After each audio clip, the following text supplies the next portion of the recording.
종종 이런 상담을 해오시는 분들이 계십니다.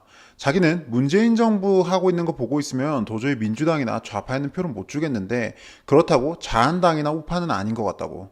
우파가 기득권들이나 강자들의 편만 들고 약자들을 외면한다는 것 같다는 말을 합니다. 보통 이런 분들 특징이 현재 한국 범좌파 진영의 비정상적인 친북행위나 내지는 선동 등을 통해서 사회적 이슈를 정치적으로 끌어들이는 그런 모습들을 보며 반감을 느끼는 분들입니다. 그런데 우파라는 사람들은 꼭 기득권들만 옹호하고 강자들만 옹호하는 것 같아서 표를 주기 싫다는 거죠. 저는 이런 생각을 가진 분들의 선한 의도를 존중합니다. 강자와 약자 모두가 잘 사는 세상을 원하는 좋은 사람들이라고 생각해요. 다만 우파 철학을 제대로 이해하지 못했기 때문에 우파들에 대해서 오해를 가지고 있는 겁니다. 그리고 이런 오해는 좌파 진영에서 복지라는 단어를 가지고 장난을 쳐왔기 때문에 생긴 거죠. 좌파들은 우파들이 복지를 반대한다고 떠들어왔습니다. 우파는 약자로 외면한다. 우파는 복지를 반대한다. 이런 주장들 전혀 사실이 아닙니다. 대한민국에서 우파는 현재 좌파 진영이 주장하고 있는 보편적 복지를 반대하는 거지 절대 복지 그 자체를 반대하는 게 아닙니다. 우리 우파들은 선별적 복지를 주장하고 있는 거예요. 그럼 이 둘의 차이가 뭔지 한번 알아봅시다.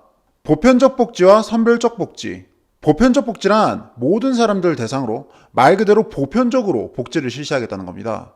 민주당 등의 좌파 진영에서 끊임없이 내놓는 무상복지 시리즈들이 바로 이런 보편적 복지의 대표적인 예입니다. 가난하건 부유하건 간에 똑같은 양의 복지를 모두에게 나눠준다는 거죠. 전 국민에게 매달 얼마씩, 매년 얼마씩 나눠주겠다는 이 기본소득도 무상복지의 일환이라고 할 수 있겠습니다.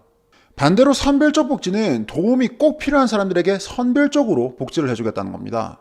저소득층에 대한 지원이라든지 장애인과 같은 사회적 약자들에 대한 지원이 바로 이런 선별적 복지입니다. 우파들은 이런 복지 자체를 반대하는 게 아니죠. 오히려 보편적 복지를 하게 되면 이런 선별적 복지가 줄어들 수밖에 없기 때문에 보편적 복지를 반대하고 또 비판하고 있는 겁니다. 쉽게 한번 예를 들어볼까요? 여러분이 무인도에 떨어졌다고 칩시다. 제각각 사람들이 사냥을 하고 낚시를 하고 과일을 집어 먹으면서 생존하고 있다고 칩시다. 어느 날 이 무인도 사람들이 모여서 회의를 한 다음 각각의 형편에 맞게 남는 음식을 조금씩 모아서 공공의 이익을 위해 쓰자고 제안합니다. 사냥을 잘하는 사람은 그렇지 않은 사람보다 조금 더 많은 고기를 내고 쫄쫄 굶고 있는 사람은 면제받고 뭐 이런 식입니다. 자, 그렇게 음식들이 모였습니다. 이걸 어떻게 나누는 게 보다 정의롭고 또 공정하다고 말할 수 있을까요? 이 음식들을 사람 수만큼 정확하게 나눠서 모두가 똑같이 나눠 가지도록 하는 게 옳은 걸까요? 아니면 힘이 없고 너무 어리거나 늙어서 사냥을 못하고 쫄쫄 굶고 있는 사람들에게 몰아주는 게 옳은 걸까요? 모두에게 똑같이 나누자면 그게 바로 보편적 복지죠. 굶고 있는 사람들에게 몰아주자면 그게 바로 선별적 복지입니다. 좌파들은 이런 보편적 복지를 주장하고 있는 겁니다. 우파들은 이런 보편적 복지를 하면 선별적 복지가 줄어들 수밖에 없기 때문에 반대를 하고 있는 거고요. 이런데도 우파가 무슨 약자를 외면해서 복지를 반대한다는 등 그런 소리를 하면 그건 새빨간 거짓말이고 또 선동이죠. 복지에 쓸 수 있는 재원, 즉 돈은 언제나 한정적입니다. 국민들이 내는 세금, 예산이라는 건 늘 정해져 있으니까요. 그러니까 이 한정된 돈을 얼마나 효율적으로 쓰느냐, 그게 중요한 겁니다. 모든 사람들에게 퍼주겠다는 보편적 복지가 확대되면 필연적으로 선별적 복지는 줄어듭니다. 예를 들어 몇 년 전 논란이 있었던 무상급식 이야기를 한번 해볼까요? 당시 우파 진영에서 무상급식 반대하고 나서니까 좌파 진영에서 뭐라고 했나요? 아이들 밥 먹는 거 가지고 그러지 마라 라고 그랬었죠. 이거 아주 비열한 프레임입니다. 무상급식을 반대하는 건 아이들 밥 먹이기 싫어서가 아니라 우리 아이들에게 더 나은 밥을 먹이기 위해서입니다. 무상급식의 최대 수혜자가 누구일까요? 저소득층이요? 천만에요. 바로 중산층들입니다.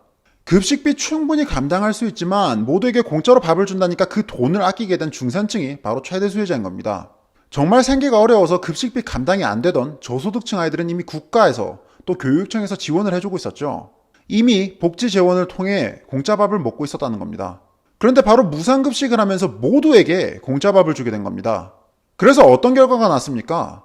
모두에게 공짜밥을 주는 비용 때문에 다른 복지 예산이 줄어들었고 또 급식의 질이 떨어졌습니다. 당시 서울시에서 무상급식을 실시하며 나온 통계들이 있습니다. 우선 잔반량이 엄청나게 늘었습니다. 아이들이 밥이 맛이 없어지니까 버린다는 겁니다.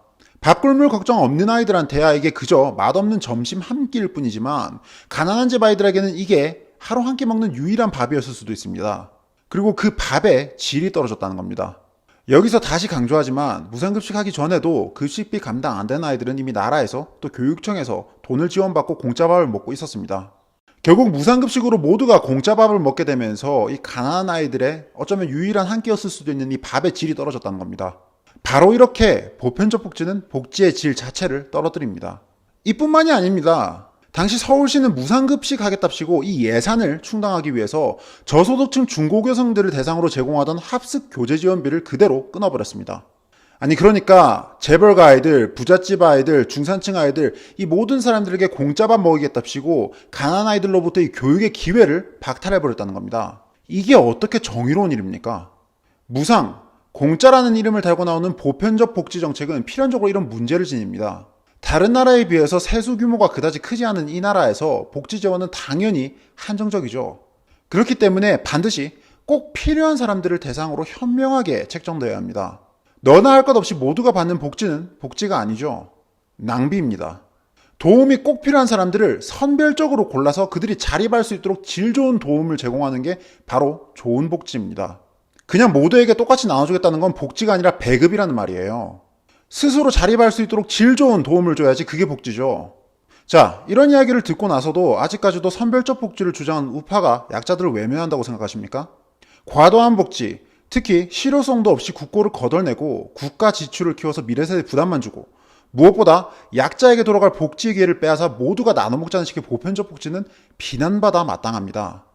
이 그림을 한번 보시죠. 왼쪽과 오른쪽, 여러분은 어느 쪽이 더 공정하고 정의롭다고 생각하십니까? 어느 쪽이 진짜 약자를 위한 정책일까요? 왼쪽은 모두가 다 똑같이 나눠 먹자는 보편적 복지고 오른쪽은 도움이 꼭 필요한 사람들에게 질 좋은 도움을 주자는 선별적 복지입니다. 바로 이 차이인 겁니다. 지금 좌파 진영에서 떠들어대고 있는 이 보편적 복지는 절대 약자를 위한 게 아닙니다. 민주당에서 모든 아이들에게 공짜 밥 주겠다면서 이 포퓰리즘성 정책을 내놨을 때 우파 진영은 열심히 비판하고 또 반대했습니다. 그러니까 좌파 진영은 애들 밥 먹는 거 가지고 그러지 마라 이런 야비한 선동을 했었죠. 그 말 똑같이 돌려주고 싶습니다. 이 사람들은 애들 밥 먹는 거 가지고 장난치면서 인기몰이, 표몰이 하려고 든 겁니다. 정작 가난한 아이들에게 질 좋은 점심 한 끼를 빼앗고 또 교육의 기회를 박탈하면서요. 저는 자유한국당의 애증을 가지고 있습니다. 그래도 더 나은 대안이 없기에 그래도 차악이라는 생각에 한국당에 표를 줘왔고 한국당에서 일해왔지만 아무 줏대 없이 신념과 철학도 없이 여기저기 흔들리고 있는 모습을 보고 있으면 너무 화가 납니다. 좌파들의 무상복지 시리즈를 비판하면서도 정작 선거철이 다가오면 본인들도 크게 다를 바 없는 공약들을 내놓습니다. 쟤들이 이만큼 퍼준다니까 우리는 이만큼만 퍼줄게. 정도의 차이일 뿐 퍼준다는 건 똑같습니다. 무상급식 같은 거 비판하다가도 선거 시즌 오면 본인들도 비슷한 보편적 복지 정책을 말한다는 겁니다. 우파의 신념, 철학 따위는 없고 대중영업주의만 있다는 거죠. 퍼준다는 게 먹히니까. 그렇게 국가정책 전체가 전반적으로 좌편향되어 가고 있고 국가재정의 미래에 그림자가 드리워지고 있습니다. 한국당, 정말 표를 받고 싶다면 민주당 따라하는 걸로는 답이 안 나옵니다. 일단 정권부터 잡고 보자는 생각에 맨날 좌클릭하면서 대중영업주의로 가는 건 전략상으로도 옳지 않고 무엇보다 이건 국민에 대한 배신입니다. 소신을 가지고 진짜 국가를 위한 정책들을 이야기하세요. 한국 여론이 좌편향되어 있어서 우파적인 이야기하면 표를 못 받는다? 웃기는 소리 하지 마십시오. 좌파들 얼치기로 따라가봐야 표 못 받는 건 똑같습니다. 진정성이 안 느껴지는 정당에 그 누가 표를 주겠습니까? 저는 제발 자유한국당이 진정한 우파 정당으로 거듭나기를 바랍니다. 바로 국가의 미래, 국민의 미래를 위해서요. 모두가 좌클릭을 외친다고 한국당도 좌클릭을 외치고 있으면 결국 대한민국의 미래는 베네수엘라가 됩니다.